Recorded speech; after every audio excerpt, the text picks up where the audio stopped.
Comprar demais, querer sexo o tempo inteiro ou ainda comer a toda hora de forma exagerada. Hoje o Advan vai falar de compulsões. E para abrir o papo, que tal uma dica de filme para ilustrar o assunto? Com vocês, os delírios de consumo de Becky Bloom. You know that thing when you see someone cute and he smiles and your heart kind of goes like warm butter sliding down hot toast? Well, that's what it's like when I see a store.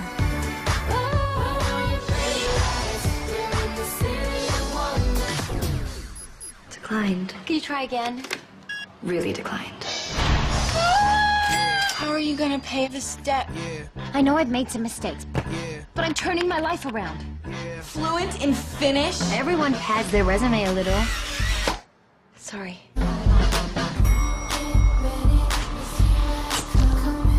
You took a job at a savings magazine. Don't you think that's kind of ironic that Rebecca Bloomwood is advising people on how to handle money?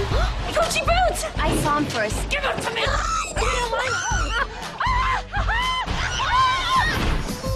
Bex, you can do this. You just need to figure out what you write about. Shoes.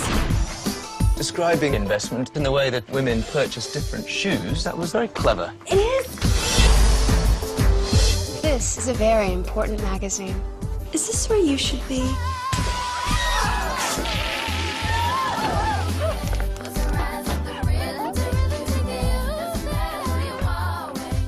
Do not open that closet! Where is it? Where is that credit card?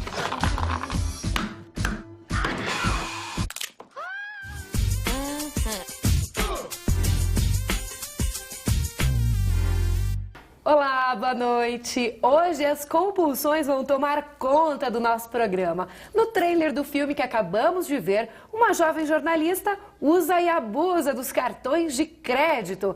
Mas comprar demais pode ser sinal de um problema de saúde que precisa de ajuda de um profissional. Cris Marchiori, seja bem-vinda. Boa noite. Existe uma causa para começar a pessoa se tornar compulsiva? Pode existir várias causas. Várias causas. Eu acho assim, a princípio, vamos dizer, por que ela está comprando tanto? Essa é a pergunta.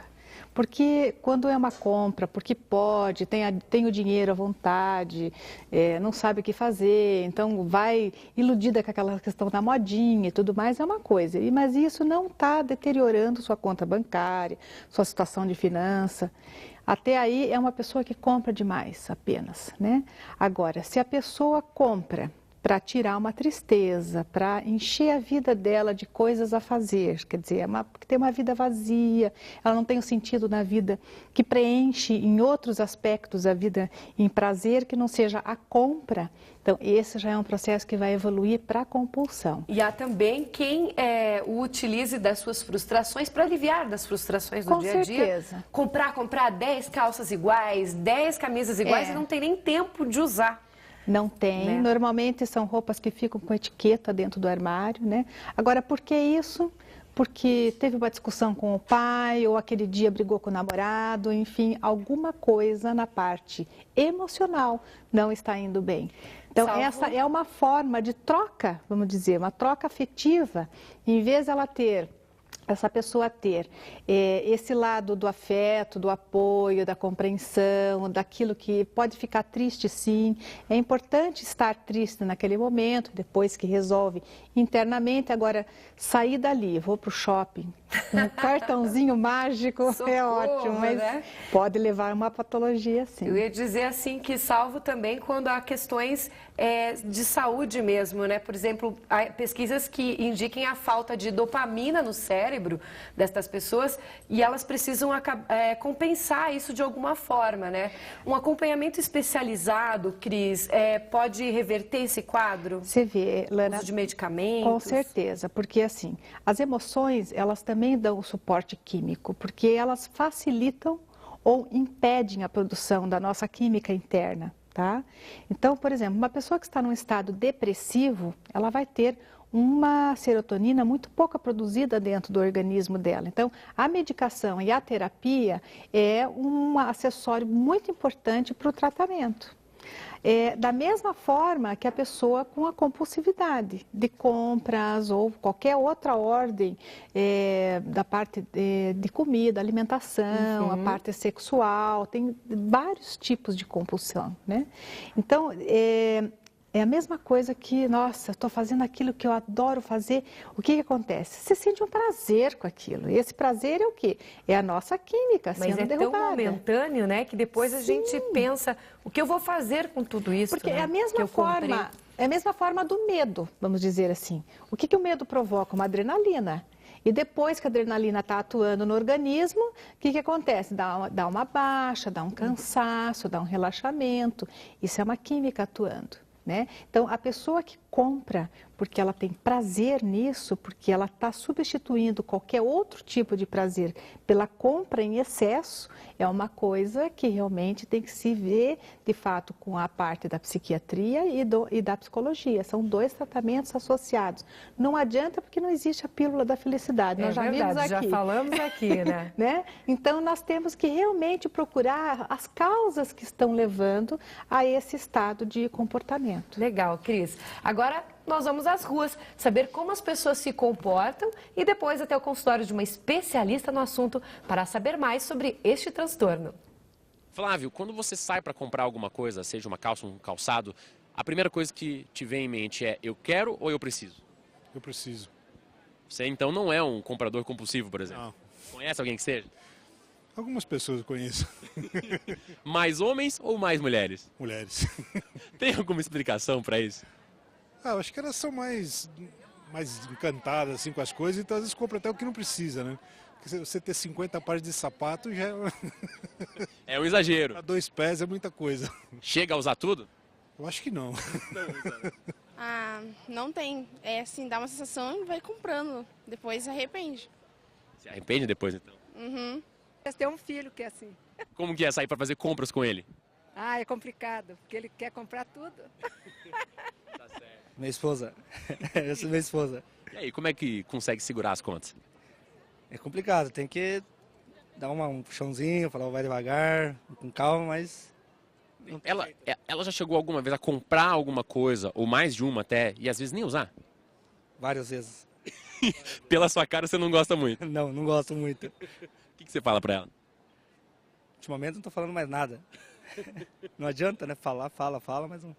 Andréia, você se considera uma pessoa consumista, que sai pra comprar e compra muitas coisas, até aquilo que de repente nem precisava? Basicamente sim. Dê um exemplo de um domingo no shopping pra você. Você chega pra comprar uma calça e um calçado. Você vai sair de lá só com uma calça e um calçado? Se eu achar alguma coisa que eu goste bastante, eu levo. Por mais que eu não precise muito, seja uma bobagem, assim. Tá... Um acessório. Um acessório, uma coisa pra combinar com a calça e com o sapato, não sei. Quando você sai pra comprar, te dá uma sensação de prazer? Você comprou, saiu com a sacola na mão e você pensa, puxa, estou podendo. É uma felicidade a mais, né, cara? Você acorda meio desanimado pra fazer uma compra, você sai do shopping totalmente alegre, cara. Na hora que a pessoa compra, ela compra pra diminuir a ansiedade, porque a compulsão ela é um distúrbio de ansiedade. Então, quando ela compra, ela ativa no cérebro uma área da recompensa. Então, ela se sente bem. Quanto mais ela compra, melhor ela se sente. Então, ela vai comprando e vai se sentindo alegre. De uma alegria que normalmente ela não tem em outros momentos. Só que, quando ela sai da loja, imediatamente bate a culpa. E aí ela entra num ciclo vicioso que é ficar triste porque fez dívida de novo, sentir-se culpada, entra em depressão e às vezes acaba nem usando, nem abrindo o pacote, nem tirando a etiqueta daquilo que ela comprou. Tem cura? Tem cura. Tem cura. O tratamento normalmente é feito multidisciplinar, né? Então com psicólogos, médicos, psiquiatras, porque como é um distúrbio de ansiedade, se a gente consegue, em terapia, controlar isso, chegar na causa, né, no que está gerando essa ansiedade, trabalhar isso em terapia, diminuir o nível de ansiedade do cliente, não há necessidade do medicamento.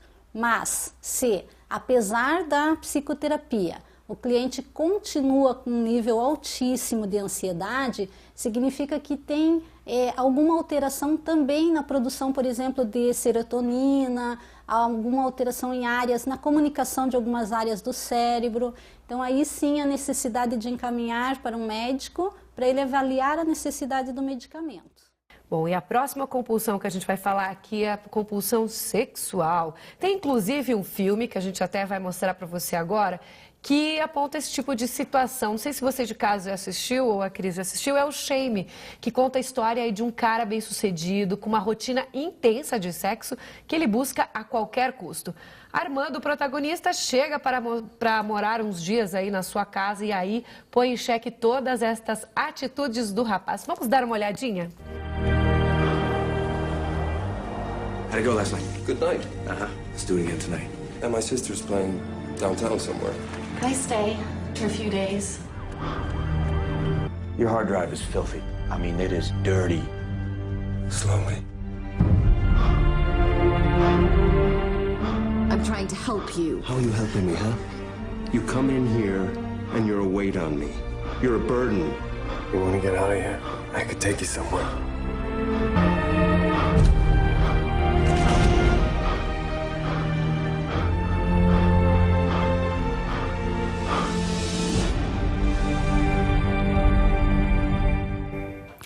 Tá aí uma situação em que o cara precisa disso o tempo inteiro. Cris, como sair desse tipo de cilada? Primeiro, como perceber que está nesse tipo de cilada. Entender que entrou nesse tipo, né? Entrou, né? Porque realmente, quando você começa a pensar nisso o tempo inteiro, começa a ter dificuldades nas relações familiares ou amorosas ou sociais, enfim, porque há um aspecto do benefício positivo e há muito aspecto do benefício que passa a ser negativo até, porque ele tem o benefício com a coisa, mas ele é mal visto em relação a isso, né? Não sei se ficou bem claro, ficou meio... mas, por exemplo, culturalmente, tá? A pessoa, o homem que vai muito atrás de mulher para sexo, ele é chamado do próprio lobo, o cara que come o garanhão, todos, o garanhão, vai transar com todo mundo, o rabo de saia. E a mulher é vista como a galinha, então vamos dizer assim. Existe um aspecto onde eles têm um benefício com o prazer deles, mas, de uma certa forma, isso vai denegrindo ele diante dos amigos, diante da família, até profissionalmente. Mas né? Existe a hipersexualidade e também o caso do vício, né? Existe uma diferença aí, esse eu já estou falando da questão da patologia. Da patologia nesse sentido, mesmo, né? né? Do transtorno. Então, quando a pessoa está realmente nessa situação onde ele não lembra com quantas pessoas ele saiu no mês, nem quem são. Isso realmente, ele já está naquele ponto onde ele necessita de um apoio bem maior do que dos amigos, ou enfim. Ele tem que procurar uma ajuda médica, terapêutica, né? Existe uma medicação para compulsividade em alguns aspectos e se estuda muito em relação a isso porque não deixa de ser um sentimento, uma busca pelo prazer, né? E não simplesmente porque houve uma dificuldade química e que de repente a pessoa passou a ter um comportamento assim. Não é. Ela vai se acentuando, ela tem um processo de interesse maior em cima disso, então ela não vê interesse nenhum que não seja outros programas de televisão, alguma coisa que não seja aquele da pornografia. Foco na internet, né? Ele também busca direto isso, né? Em qualquer ambiente ele não vai conversar com uma mulher em torno simplesmente para conhecê-la, não. Ele cai matando em cima da mulher, né? Com aquela finalidade. Com aquela finalidade, o objetivo sexual puramente. Cris, está na hora da gente partir para mais uma compulsão. Mas antes, vamos para um breve intervalo e a gente volta já.